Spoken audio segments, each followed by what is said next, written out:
Здравейте! Днес ще ви покажа как да си направите букет с бомбони линдор и силиконови розички.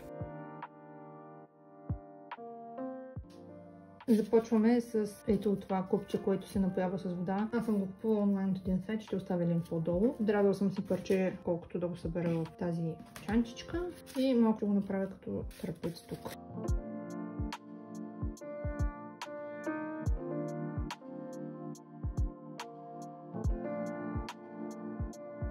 За да залепя бомбоните, ще го опаковам в прозрачно стрич фолио, тъй като ми се струва, че на тази материал няма да стане с двойното чиксо.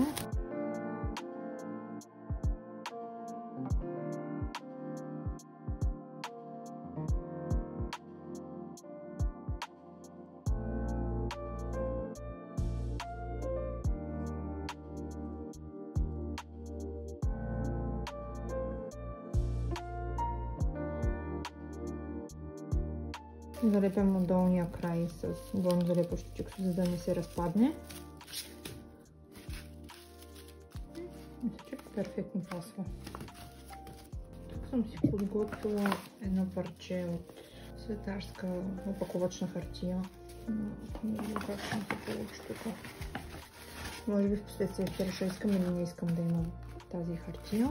Тук съм си подготвила същата хартия, само че кремов цвят. Розички съм забучила по средата. Парченцето е около 4-5 см. Букета ще бъде в тази гама. Цветенцата съм купувала от AliExpress. Има ги в Крафт магазините, Shein, Temu. Цветарски материали също може да намерите в Shein, Temu, както и в българските магазини. Дали онлайн или физически. Физически на мен са ми продавали. Може би ще почна първо с бомбоните и после да видя цветенцата къде да ги сложа.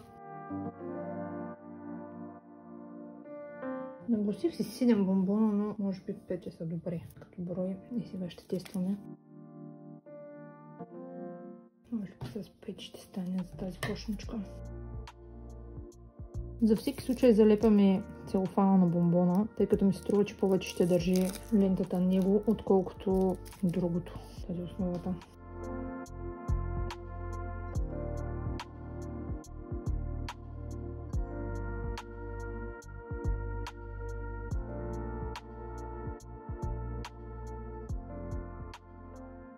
Мисля, че добре се държат, не би трябвало да се разпаднат.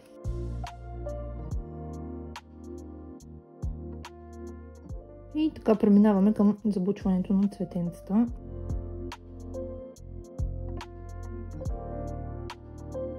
Като тук мисля да направя по 3 цветенца от всеки цвят и да преценя допълнително има ли нужда. Тъй като смятах 15 цветенца за 7 бомбона, но може би ще намаля и тук бройката. Освен, че тук трябва да сте много внимателни и прецизни, тъй като се гънат стеблата на цветенцата.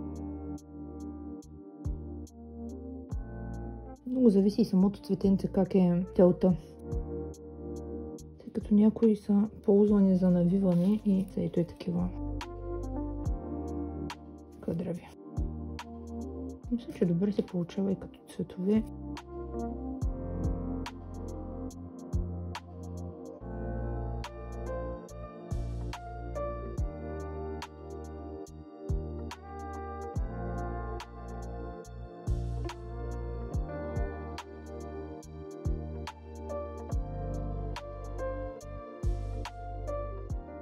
Крайна сметка, мисля, че с повече цветенца става по-добре.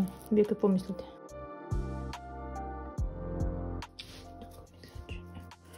Ще сложа последното и съм готова. Мисля, че така се получи доста добре и не мисля да му слагам ето това червеното. Мисля, че ще стане прекалено. Може би отдолу ще го надигна с някои от парчетата, които останаха. Малко по-обеместо да стои. Аз мисля, че така е идеално. Ако видеото ви е харесало, ще се радвам да го харесате и да се абонирате за канала ми. До скоро!